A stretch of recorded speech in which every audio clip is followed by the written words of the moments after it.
ആമേൻ, ആമേൻ.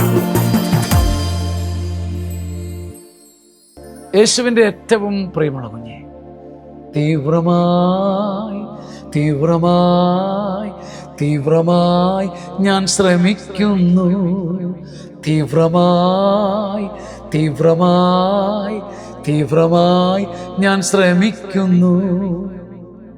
Philippi 3:12. ഇത് എനിക്ക് കിട്ടിക്കഴിഞ്ഞെന്നോ ഞാൻ പരിപൂർണനായെന്നോ അർത്ഥമില്ല. ഇത് സ്വന്തമാക്കാൻ വേണ്ടി ഞാൻ തീവ്രമായി ശ്രമിക്കുന്നു. യേശു ക്രിസ്തു എന്നെ സ്വന്തമാക്കിയിരിക്കുന്നു. ഒരു പരിപൂർണത, ഒരു പൂർണ്ണത അതെനിക്ക് കൈ കിട്ടിയെന്ന് തോന്നുമ്പോൾ പോയി എനിക്ക് കൈ കിട്ടിയെന്ന് തോന്നുമ്പം പോയി പോകുന്ന ആ തീവ്രമായ നന്മ, ആ പരിപൂർണത അതെനിക്ക് കിട്ടിയിട്ടില്ലെന്ന് എനിക്കറിയാം. ഞാൻ പരിപൂർണനായിട്ടില്ലെന്ന് എനിക്കറിയാം. കയ്യിൽ നിന്ന് വഴുതിപ്പോയ നന്മയെക്കുറിച്ച് എനിക്ക് വേദനയുണ്ട്. പക്ഷേ ഇത് സ്വന്തമാക്കണം.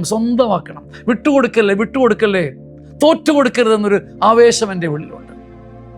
ഇതുവരെ ഇത്രയും കാലത്തിൻ്റെ ഇടയ്ക്ക് കിട്ടിയിട്ടില്ല. ഇനി കിട്ടുമെന്ന് ചിലപ്പം മാനുഷികമായ പ്രതീക്ഷയുമില്ല. പക്ഷേ തീവ്രമായി എൻ്റെ ചങ്ക് മുഴുവൻ വെച്ച് ഞാൻ തീവ്രമായി പരിശ്രമിക്കും. അന്തരീക്ഷത്തിൽ മുഷ്ടി കൊണ്ട് ഇടിക്കുന്നവനെ പോലെ ഒരു വൻ സമരത്തിന് ഞാൻ മുന്നോട്ട് പോകും.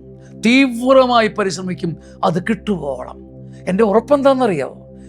ഞാൻ യേശുക്രിസ്തുവിനെ മുറുകെ പിടിച്ചിരിക്കുന്ന ലോലമായിട്ടാണ്. ഞാൻ കർത്താവിനെ മുറുകെ പിടിച്ചിരിക്കുന്ന ലോലമായിട്ടാണ്.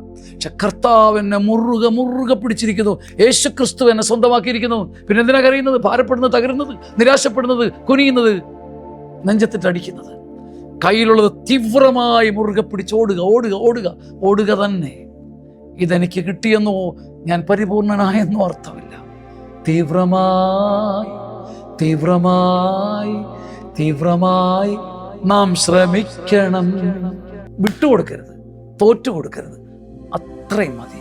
ആമേൻ, ആമേൻ, ആമേൻ.